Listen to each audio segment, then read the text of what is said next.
going on, guys? Welcome back to another Game Time Discussions. I'm Emery Cuzzy. I'm sitting here with Cameron Selby, and we're going to be going over the Thursday Night Football slate again, between the Packers and the Lions, an NFC North clash.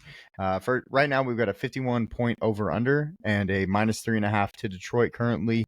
They are the home team, so I guess that makes sense. I think that the betting lines are actually showing this game closer than I expected it to be. I felt like this game would be a little bit wider, showing at 3.5. Last time, this is the second matchup of the year against with these two teams. Detroit won the first one. That was a very rainy game, and Detroit kind of handled them from the start, and it wasn't particularly close in Green Bay. And so now they're in Detroit. They've won 5 of 6 against Green Bay. The lone win for Green Bay actually was last year's Thanksgiving matchup, where they were a two-score underdog and messed up a lot of people's Thanksgiving slate. So it should be a fun one. It's the highest total in the entire week, and we get it for Thursday night. So hopefully we get a fun shootout, but it depends because both these teams are riding hot and they also like to control the clock. So it could be more of a grinded out game than people expect. Being in Detroit, you'd expect it to be cold, but they do play in a dome, so we don't have to worry about weather, which is nice. We will get Jared Goff. Yeah, and Jordan Love, honestly. Yeah. Going up to the slate, though, let's check it out. We're going to start on the – I think I need to be closer. All right. We're going to start on the Green Bay side of the game because they are the away team. Talking about them and their pass catchers, we're going to put Jordan Love up there, and then we'll talk about all the pass catchers that he could have, which is way too many. That's why they are such a hard team to figure out every week, and all of their pass catchers are over $4,000.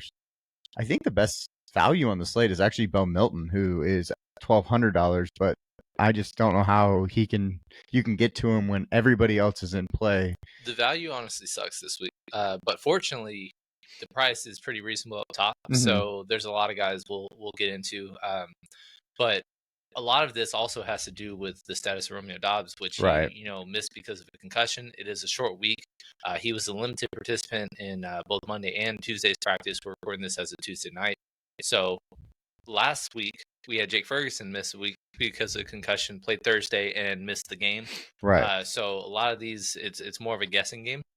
He is one that has participated in some of the highest snap rates, and recently was 2 of those 4 games, or 3 of those 5 really, he led the team in targets, or at least receiver wise, and that really puts a dip in guys like Dontayvion Wicks, but Melton, like you mentioned, as a value. So really opens things up if he is out. I kind of hope he is. Yeah, agreed. If he's not, that just kind of makes me feel worse about everybody. It doesn't really make me feel better about playing him or anybody really in particular on the Green Bay side, at least. So one thing I will say, with Bo Melton being the highest value on the slate, we should at least say something about him real quick.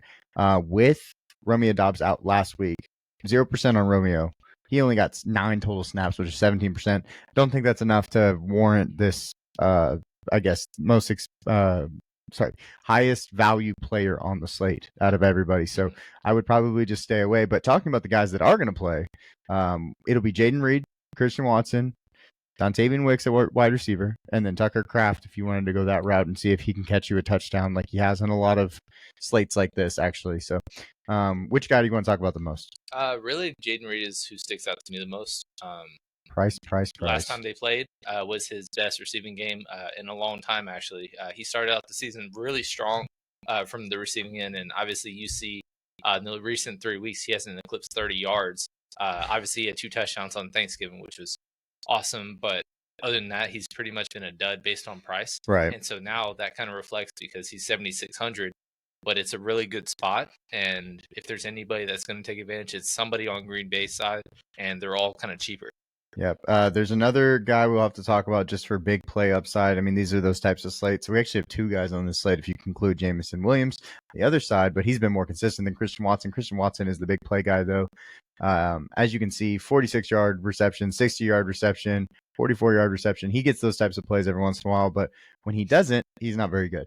And that kind of hurts his stock, in my personal opinion. What I thought was very, I guess, welcoming for him, and why I kind of dig him a little bit. One, his price is kind of in a weird range. Right. For the first time in a while, it seems like there's always like only one guy between 55 and 8,000, and now there's like multiple guys, both tight ends and then 2 Green Bay receivers. So it's kind of muddy, and I think all of them will kind of split up ownership a little bit. Yeah. But Christian Watson last year on Thanksgiving, the upset that I mentioned, he was the one that you called out again, going over 100 yards. He went for 150 a couple weeks ago against the Bears. And last week, he actually played his season high in snaps, which was 94%. That led the team.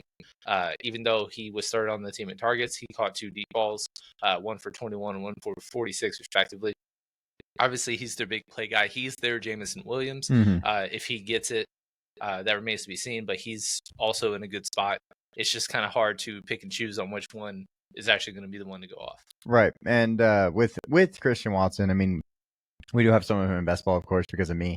But at the same time, like with him, he just hasn't done it consistently. So if you get him on the day that he does well, like we're saying, that's exactly what you need. 4 out of 4 for 150 yards, which and the one last thing I forgot to mention before we do move off him, he actually led the team in targets the last time they did play Detroit. 7. So just for what it's worth, even though he didn't have the big game because Jaden Reed caught all of his targets, essentially 5 of 6 for 113, he led the team in targets. So worth mentioning. Yeah, and then kind of picking between the last guys in is Tucker Kraft and Dontavian Wicks. Dontavian Wicks we'll just run through real quick. He last week, of course, did get the snaps, which was good to see because you'd expect it with Romeo Doubs out. And in that point, I want to grab his snaps real quick. 89% of the snaps, which is big. That's more than Jaden Reed. It was also his season high in snaps as well. So if we do get Romeo Doubs out, Dontavian Wicks is a guy we will want to get to just for those reasons. He did have 5 targets last week. He normally is a big play guy also, which is kind of surprising by his numbers. If you do look at his numbers from last year, he did have a bunch of big yardage gains and stuff like that. So he is in the player pool for sure. He's just a little bit more risky, but he's also 4,200, so he's reasonable. It's kind of baked in a little bit to his price. I actually considered him the best value if indeed Romeo Doubs is out, just because of his snap share. And also, a lot of last week, the reason of his kind of modest game is that it was an extremely negative game script for everybody. In general for Green Bay, other than Jaden Reed, who scored the first 2 touchdowns. Everybody else, it was kind of a dud for the entire receiving room as a whole, outside of, I guess, Tucker Kraft. Right. So, yeah, it's kind of one of those things where you're baking in the risk with the price, kind of positive touchdown regression possibly moving in. Obviously, you see a bunch of zeros in recent weeks for him. He's caught 1 in the last, I think, since week 4. Yeah. So he's kind of due. He actually, I think he had 6 touchdowns last year, 6 or 7 as a wide receiver 4, which is pretty strong. I like him as a flex play if, and obviously Romeo Doubs rooting for him to be out would make me feel even better about it. For sure. And then Tucker Kraft, he just happens to fall in the end zone every once in a while. He did have 7 targets last week with Romeo Doubs out. Romeo Doubs has been out twice this year, and those 2 games were week 5. So let's see how he did. I was going to say other 2 touchdown game, 2 touchdown game where he went for 24.8, and then this last week 7 targets, 6 for 78. That's very solid value for this type of guy that we would want to get at 5,400. I mean, he's kind of actually in a range. Funny enough, when I was building lines, he's in a range where you can get to him pretty easily just because of the fact that everybody's about 77,000 to like 9,000 is where, or 9,500, I guess, but that's where you're comfortable with. I think the key to this slate is nailing the 5K range because both kickers are there. Both kickers coming off strong double-digit performances. Both tight ends, Work Tucker Kraft, 2-game sample size now with Romeo Doubs being out, leading the team in yards last week, and then obviously 2 touchdown game, very strong. That was the chalky Green Bay week where Jordan Love just had 2 touchdowns, and it was only to this guy, so a single stack would have just been more than fine. And so that's really strong. But then on the other side, having Sam Laporta, who got into the end zone twice last week, kind of just more boomer bust this year by far than last year. Obviously, he was tight end 1 coming into the year for most platforms. Hasn't really lived up to that, but both are in play. And then, like I said, both kickers. So you can fit 2 of those slots. And so nailing that is what I think is going to help you take down or really kind of hurt you in the long run with this slate. The other thing I will say is in week 5, Christian Watson was also out, which might have helped also. Just wanted to put that out there because you do lose 2 receivers. You add a couple that aren't necessarily. Bo Milton and Malik Heath played 50% of snaps that week. So, but yeah, so those are the main guys for receiving options. And then we'll grab Josh Jacobs because he's going to be our only running back option. I guess you could throw in, where is he? Wilson. I actually was going to mention, what's his first name? Brooks. Chris Brooks. Oh, okay. I was saying Christopher Brooks, but Chris Brooks, he actually was second on the team in snaps 2 weeks in a row, or 3 weeks in a row actually. Emmanuel Wilson only had 3 snaps, 15 snaps, and 4 snaps over the last 3 weeks, and Chris Brooks has played at least 10 and had 25 in week 12 actually. So about 30% of the snaps in the last 2 weeks. And Josh Jacobs, obviously, he's a little kind of gimpy. He's been kind of limited throughout the last month, and it hasn't really affected his performance. I mean, you look at his numbers. That's why we targeted him on Thanksgiving. He's touchdown machine, 20 touch, $5 ish guy. When they're favored, and last week, I mean, both of these props are in this game environment, but Laporta and Josh Jacobs were 2 of my 3 calls. Both of them played well, but one had 6 yards and 2 touchdowns, and then the other one, I'm going to average 2 yards a carry, but I'm going to have 74 receiving yards. Right. What are you going to do? You nailed the call, but you got the wrong pick. And so it's just kind of one of those slippery slopes with him. But, I mean, it's a very welcoming thing. The one thing to note is Detroit, really good against running backs. And they did have a lull in the middle of the season where they were kind of giving up great performances to elite running backs. But in the last month, really strong output against guys. So that's one of those things where pick your game environment. And if you think it's a much closer game, then he's definitely in play, and he's a really strong play at that, being under $10,000. Yeah, absolutely.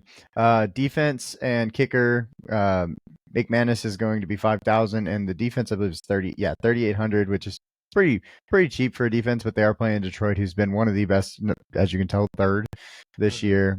So you can always play a kicker. Don't get scared of kickers. I would stay away from the Packers defense this week, though. Yeah, I mean, usually when there's under 4,000 defense, it's really kind of raises eyebrows at this point. But yeah, it's the highest total on the slate. They're not favored. A 27 implied total for Detroit.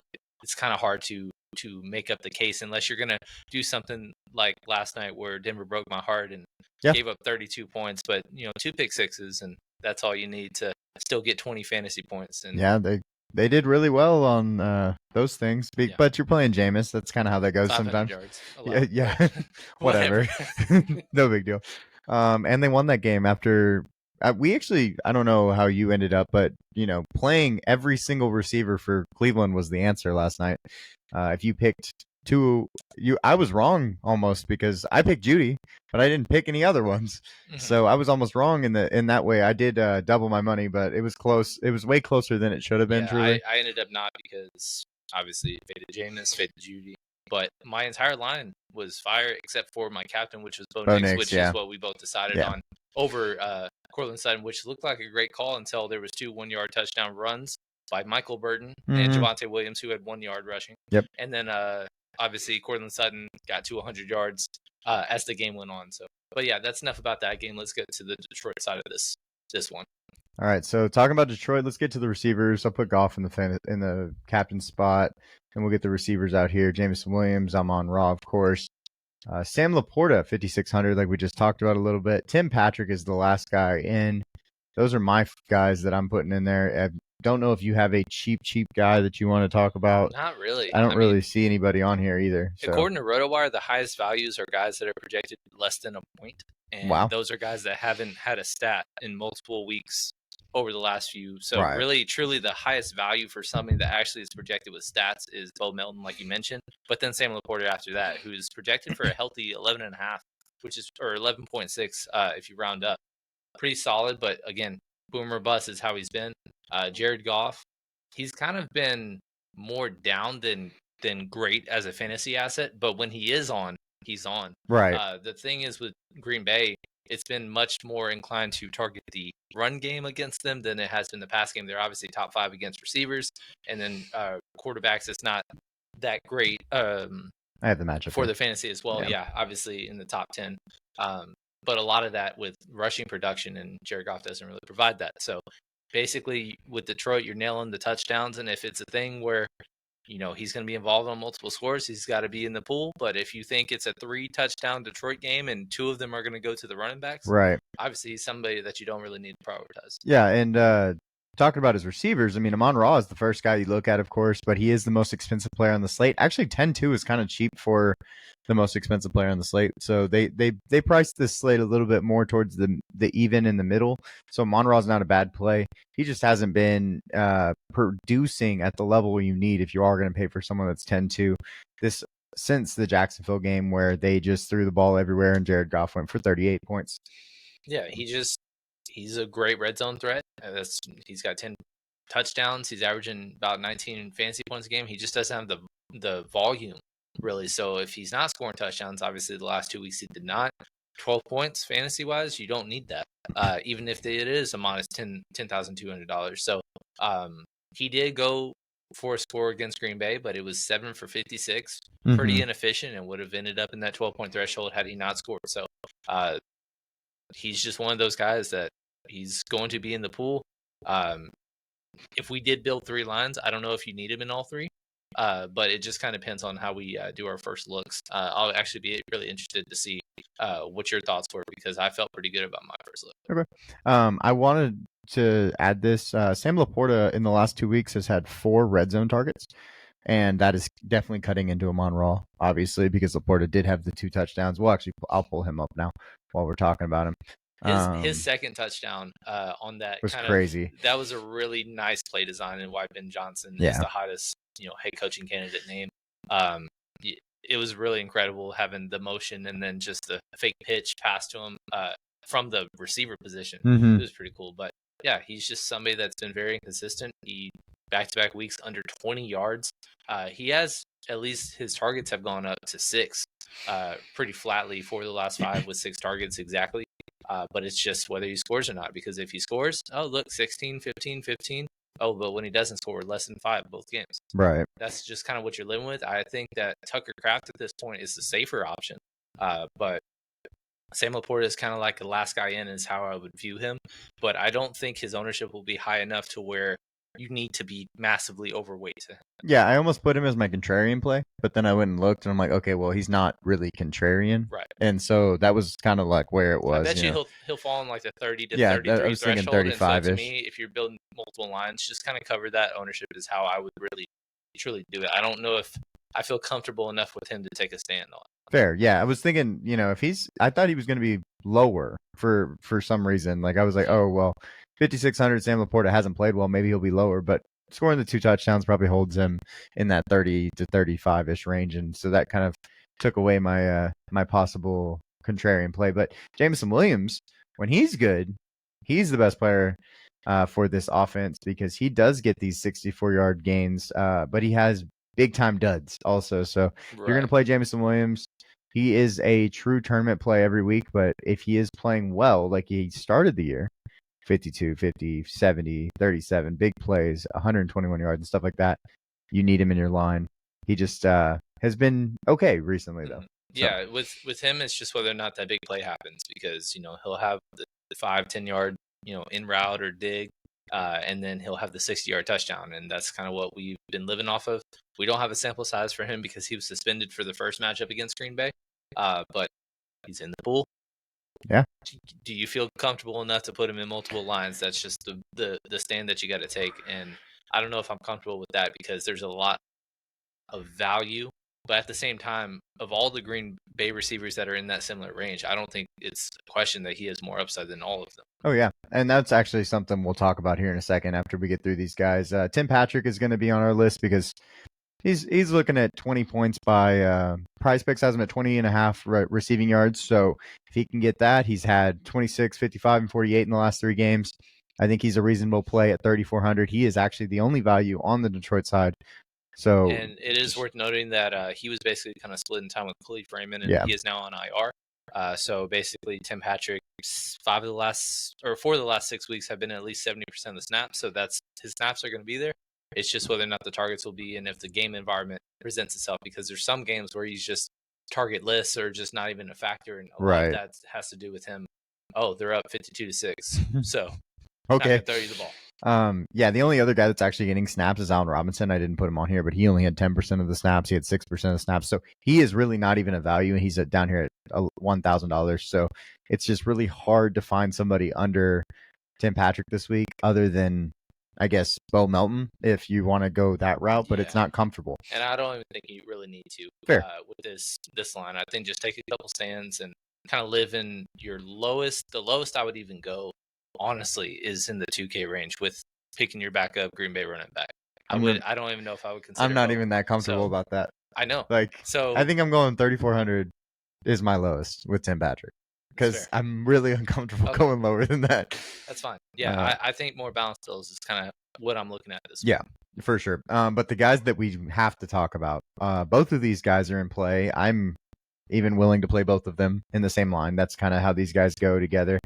David Montgomery, we'll talk about him first. He actually hasn't had as many. I don't believe he hasn't been the better back by any means fantasy wise, but he does get a ton of touches, especially in games that they are winning.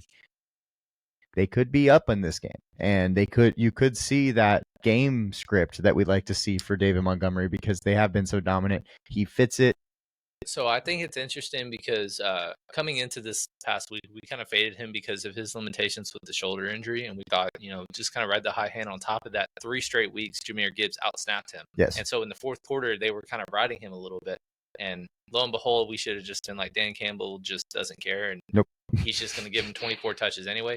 The biggest thing for me with David Montgomery is his receiving upside has been there that like we've never seen, at least on the Detroit angle of things since he became a Lion last year. I mean, obviously he has the touchdown floor. He's got 12 touchdowns through 12 games. Yeah. Very solid. But I mean, really, when you're able to close games, the problem is just him not getting the 20 touch threshold really that often. Obviously in this 5-game sample size, you see him get it twice, and most recently, and then all the way back in week 9, which is conveniently against Green Bay in a good in-game environment. That was the last time, other than last week, that he actually outsnapped Jahmyr Gibbs. And one point that I actually wanted to bring up, and I'm not sure if you were aware of coming into the stream, but Jahmyr Gibbs kind of got in some trouble because he posted a story online. Yeah, I heard about that. Where he's got the play signals and designs behind him on the whiteboard, and Dan Campbell doesn't find out until the press conference. That was pretty crazy. I don't think that really affects him to where he'll be suspended or just touchless through the half or something like that.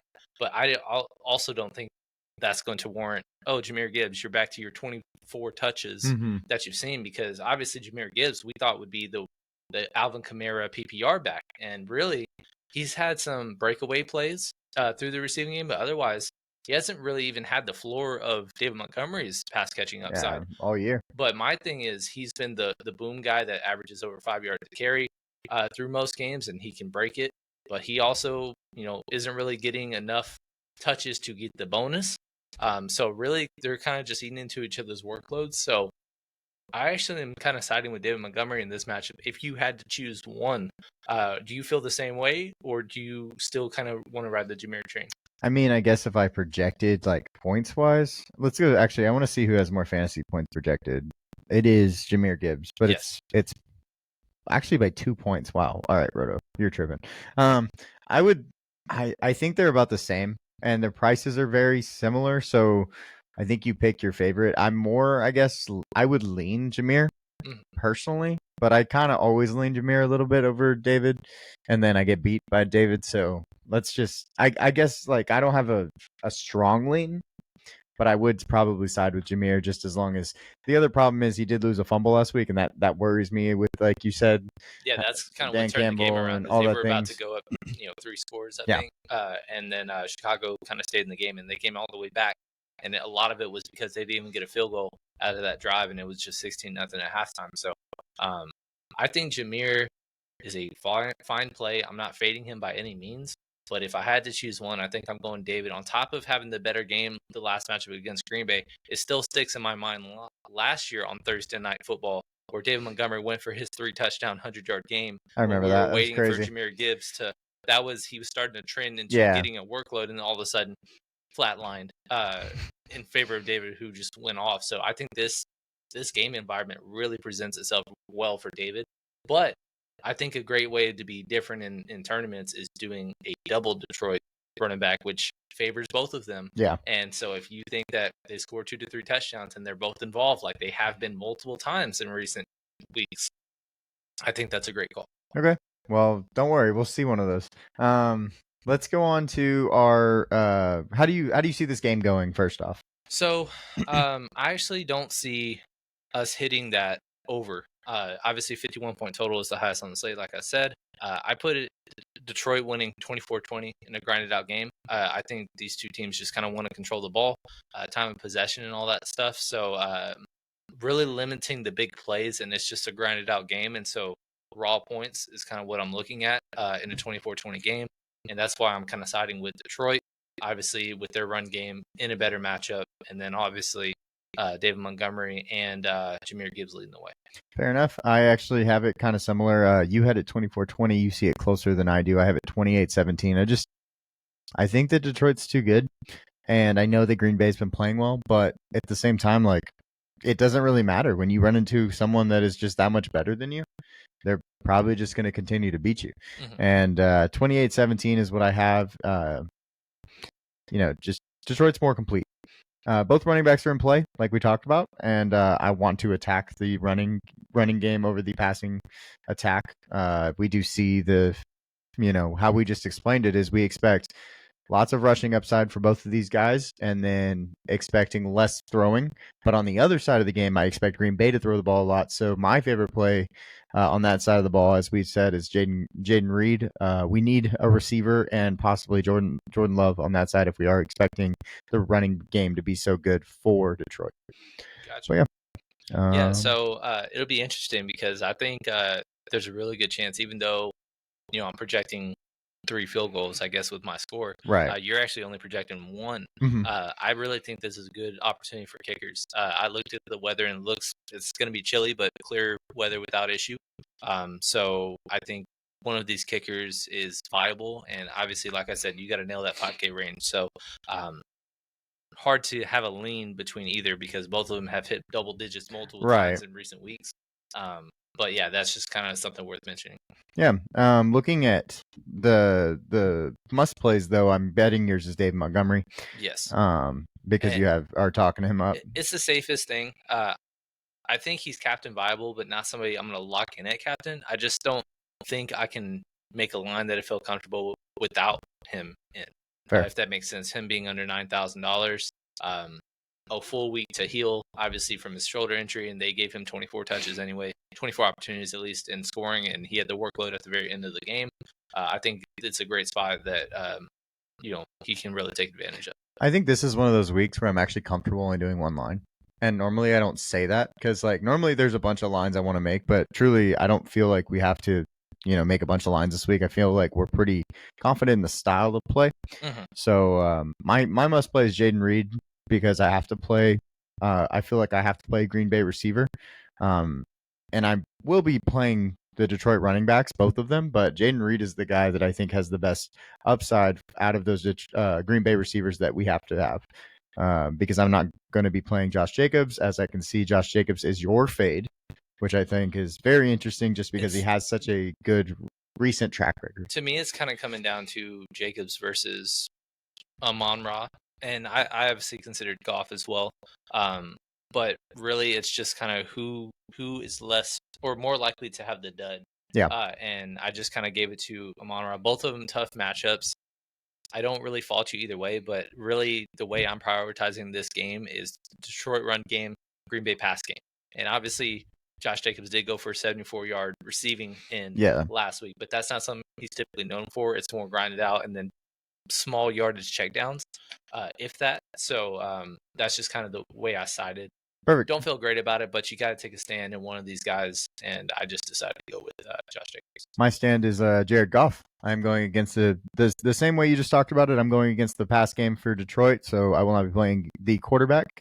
He has had dud games. He's had 10-point games that will not get him there at 9,600, so I'll be off of him.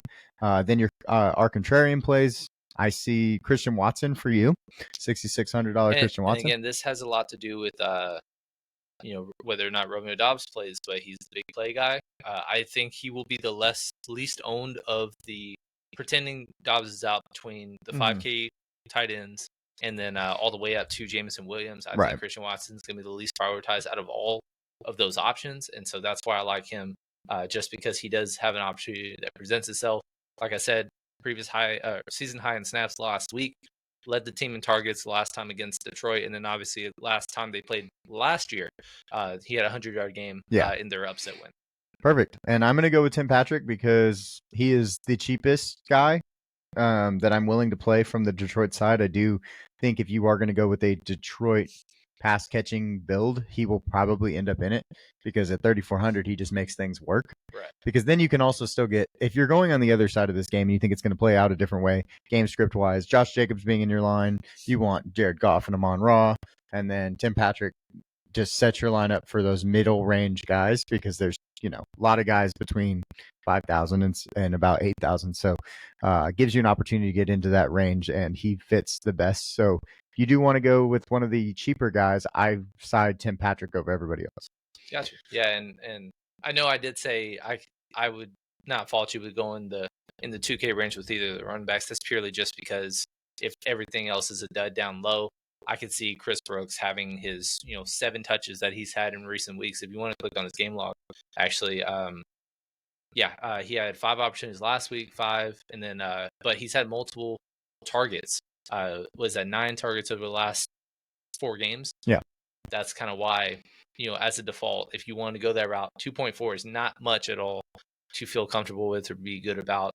Recently, we've been kind of nailing our low end plays. Yeah. My low end play on the Monday night game was Marvin Mims and 93-yard touchdown over 100 yards. Awesome.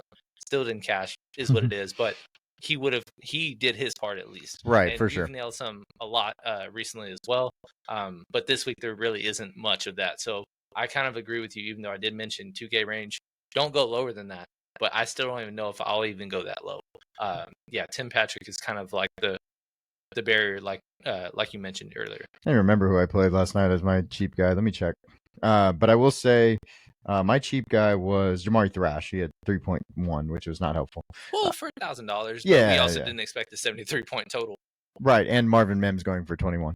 Yeah. If that would have been flipped, obviously that would have been great, but it wasn't. But yeah, Chris Brooks is an option. I just I think I'm going to be most comfortable playing $3,400 Tim Patrick as my lowest guy. Sure.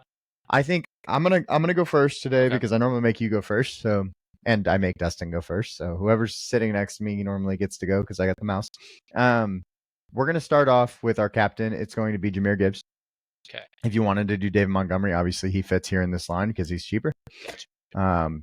And then I'm gonna also put David Montgomery in. We are gonna play a 2 running back build.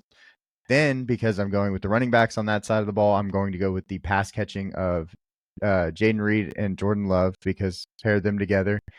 Then, sitting here at $5,450, that's basically everybody in this 5K range we just talked about. Sam Laporta at $5,600, Tucker Kraft $5,400, Bates and McManus, all of the guys that you want to. We were talking about that if you nail this area, you're going to be very good on this slate.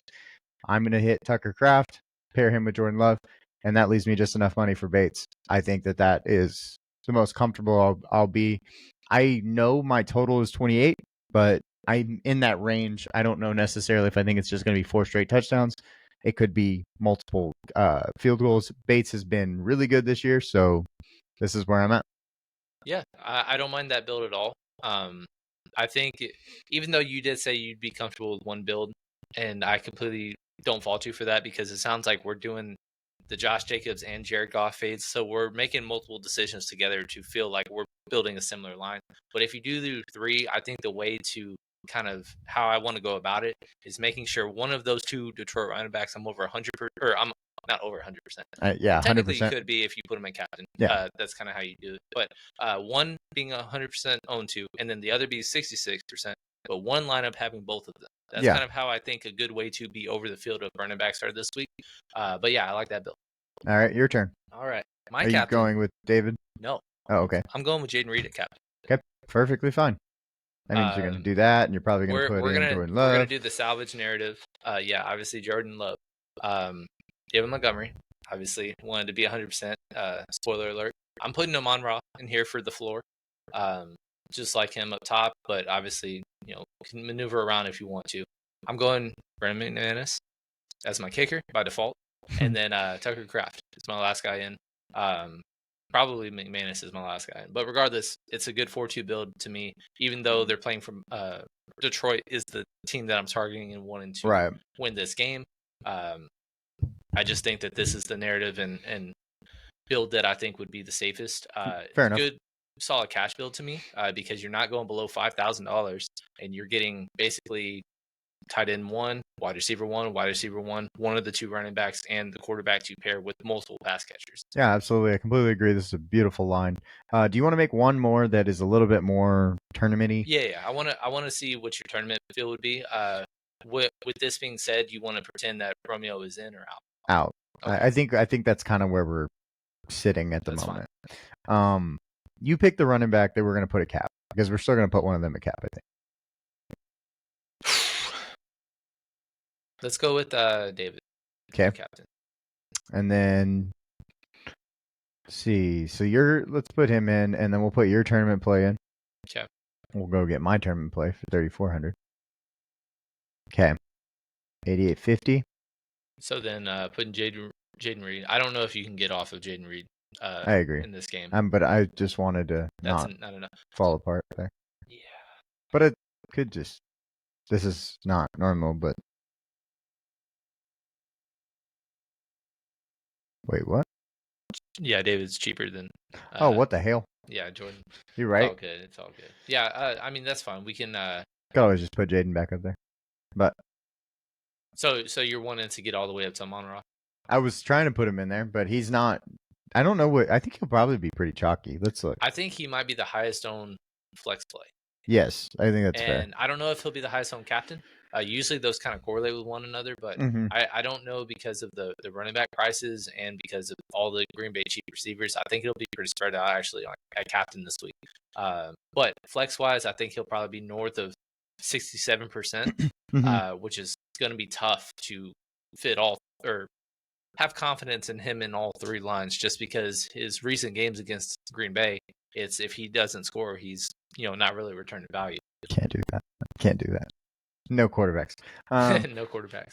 I don't think you can do that one. Okay, that's fine. I think we're a little short on money. Let's see. We didn't play any 5,000 guys. So what if I said we're not going to play that guy? We'll play this guy instead at 7,000. 6,900. That's not fun. Well, we would still need the quarterback, right? Let me see. Who do I want to take out? So take out Jameson. No, I'll take one of the running backs out. Oh, okay. Then take out Jameer. So put in Jordan, 65. That leaves enough to go down. Have 1,000 remainder. I probably prefer. Do you prefer Kraft over Laporta? In this I do. Game? Oh, here, let's do this. We'll put this in because this is pretty, and I do like this. And this gives you upside of big plays. You get the favorite running back, of course, because you could actually switch to Jahmyr Gibbs in this line if you wanted to. And then you get the correlation for the other side of the ball with 3 receivers from Green Bay. Now, I have some questions. Yes. Okay. Obviously, you're picking Amon-Ra over Josh Jacobs. Yes. They are the price. Jared Goff, Jordan Love. You're picking Jordan Love.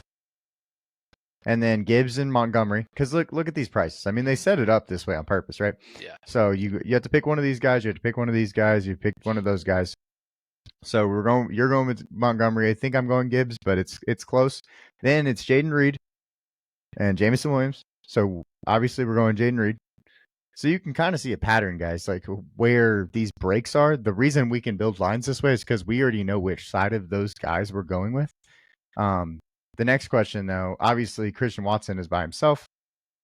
Then you go to tight end. They did the same thing. It's a $200 difference. So we're picking either you can pick your side, Tucker Kraft or Sam Laporta. I think we're both on the Tucker Kraft side. Yeah, I think so. And then kicker, you just pick whichever kicker you think is your favorite. So they did this on purpose. How they set this up is exactly what you expect. There's really not much to talk about past that. I mean, if you could kind of do the comparison between Dontavian Wicks and I guess Tim Patrick, but basically, if you look, they set this up for you to create a lineup where you pick one guy from each of those things and then throw them in your lineup and it all works out. Yeah, I mean, I love Showdown slates where there's not a for sure 80%er exposure, and I don't think that anybody's going to get there. If I had to guess, I'd say, like I said, Amon-Ra would be the 60 highest owned, but it would be low 70s is probably what I would say, and if that. And that's probably cash game more so than tournament. If it's tournament, he might be in the upper 50s. Yeah, I was going to say. But yeah, that's why I like this slate so much. From my line that I had 0 remainder, the one easy fix on the tournament that's the thing because you do want some salary on the table, even if it is a lot of ways to be different. The one way I would have approached that is instead of going kicker with McManus, if indeed Romeo Doubs is out, just going down. with Dontavian Wicks and having another Green Bay pass catcher, it correlates still, and you would have 800 remainder. That's how I would kind of get different still with that line. Oh, I didn't put the right guy in there. And then you could afford David Montgomery, and I don't think you can get to Amon-Ra in that hypothetical build. But you can get to Jordan Love, you can get to David Montgomery at captain if you wanted to go up from Jayden Reed. You could also go up to Jameer if you wanted to do that. True. Let's see. I don't think you can, but yeah, I think you're just short. 71. So you could go Jameson. Yeah. But you don't have the quarterback. Doesn't make much sense. Mm-mm. But yeah, so you can do a lot of things with this line. I mean, there's a lot of ways to play this. I just think we're pretty like how we're thinking about it is exactly the same. So I feel pretty confident in that, that way of it. And especially if we're going to be making lines, this should hopefully pan out well for us. And that if we do hit the correct game script that this game will go for. And then we're going to go over to Prize Picks. And I'm going to let you. Oh, look, we got a free one right now.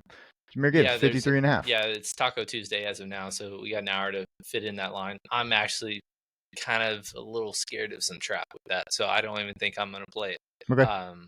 But my prop of the week, it's actually gone up a yard. It might be the same still on underdog, but David Montgomery, over 60.5 rushing yards. He's hit that in, I believe, 3 of the last 4. Both of the last games against Green Bay, he cleared that. He had 73, I believe, against Green Bay last time. Yeah. 3 of 5 is actually what it was. But the Indy game, he actually left with shoulder injury. That's the game that Jameer Gibbs kind of took over towards the end and played the entire fourth quarter. Yes. But I like this spot for him. I expect him to have about north of 15 carries. And so he's really good about averaging pretty efficient. And Green Bay is not the best against the run game. Right. And then for me, I'm going to go with the other running back, but I'm going to go rush plus receiving, and I'm going to go with the Jameer Gibbs. It's not a full one right now, but he would be, I believe this would be, let's see. Yeah, he got the 2 touchdowns against Indy. That's right. That was the game where David Montgomery went out. He did score last time against Green Bay. I just feel confident that, they try to get him the ball at the goal line, at least during one of these possessions. I did have 4 touchdowns on my side. I just expect them to score as much as they can. So I'm very one-sided to Green Bay this week. I do believe that this will be one of my picks, considering it is minus 3.5. I mean, to Detroit this week. So it will probably go on one of my spreads because I am so confident that they are going to win by 11 on my points. So. Right. And it's kind of tougher also because, one, we don't have fantasy scores. I've told you guys how much I love those props because those are ones you're just picking the guy to go off, not necessarily which prop. Just like I mentioned about Laporta or Josh Jacobs, they both cleared their fantasy prop when it came out the day of. But also with Roman Dobbs being questioned, Dontavian Wicks doesn't have props, and it's hard to be comfortable about a Tucker Kraft, even though we like him as a play. He's only hit his line in 205. Right. Jayden Reed, like I mentioned, less than 30 yards in 3 straight games. So it's hard to have confidence in any kind of receiving props. I was going to shout out maybe Jordan Love 251 passing. It's actually gone up 2 yards today. He's hit that in 3 or 4. But again, if it could be just where he just doesn't show up. I don't know. I thought it was a pretty hard prize pick slate, honestly. So, it is. Trying to pick which ones. I mean, I took a Goblin because I wasn't that confident in anything. So it kind of tells you where we're at early in the week. But as it gets closer, like Cam said, hopefully we'll get some target props. I love those. Yes. And then, of course, receiving props and then fantasy props. So it's nothing like a sweat when you just need one more target and you don't give a damn if he catches it I or don't not. care at all. But let me stop sharing. We appreciate y'all hanging out with us. We'll have a couple more videos coming out this week. We'll have, of course, Maine. We're going to do our power rankings video for this, for I guess the last power ranking video before the playoffs begin in 4 weeks from now. So we'll have that out. This video, we'll have that out tomorrow. Yeah. And then we'll do Maine, of course, and then we'll have Sunday Live. Next week, we're going to have a very special week because we will be doing the college football pick'em. It will have all of the, pick'ems for every bowl game, including the playoffs all the way through to the national championship. And then that will include a contest that we're going to be doing on ESPN, where we're going to be talking about the college football bowl pick'em confidence picks. And if you want to join, we will be giving out prizes for that. So please get in there. We will have it in. We already have it, I know, on Instagram. We're going to add it on here when I get the link, and then also it'll be in the Discord. So if you're not in there, please get in there so you can see all this stuff. Yeah, the contest officially isn't going to release, so we can't even play around with it or just kind of give any kind of visual until Monday, because obviously championship week is this week. But yeah, it's going to be a whole lot of fun. Please look into that. Check out the video that Dusty and Emery did breaking down the rivalry week last week of the regular season and into the conference championship week. It shows all of our picks going into this weekend. They did a great job breaking it down. So be on the lookout for that, because that's going to be a big determining factor of how we view, this bowl slate to go. Yeah, for sure. So to speak. Yeah, there's a lot of, and there's 36 bowls. So we'll be talking about a lot of bowls that you probably never even heard of. Some of these teams that, are barely 6-6 playing other 6-6 teams. We had to break those guys down too. It's not just going to be the teams that are in the playoffs. So it'll be a lot of fun during that video. And then of course, we'll be able to critique how the committee did their job, so that'll be fun too. Right. But, yeah, and this is a busy time of the year because it's December and it's getting down to the nitty-gritty with college football playoffs, and then obviously NFL final weeks of the season going into the playoffs come January. But we're kind of in the last stages of our first season that we've been covering, both from college and NFL perspective. It's been a whole lot of fun. I feel like we've been getting better and better every single week. Our last couple streams have been excellent, but shitty computers sometimes, or Wi-Fi is what kind of takes us away from having a huge turnout and what have you. But you guys have been doing a great job interacting with us. We appreciate that. But as we get into the fantasy postseason, be sure on Sunday Lives to be asking for start sit questions and any kind of lineup advice that you need, because we'll be helping you every step of the way when you need it. Yeah, football's funny enough. It feels like it's almost over, but truly it's about to be the best part of the year. So getting super excited. We're gonna see, of course, the playoffs, but for NFL and college, but a lot of stuff to happen before then. So we'll see y'all next time.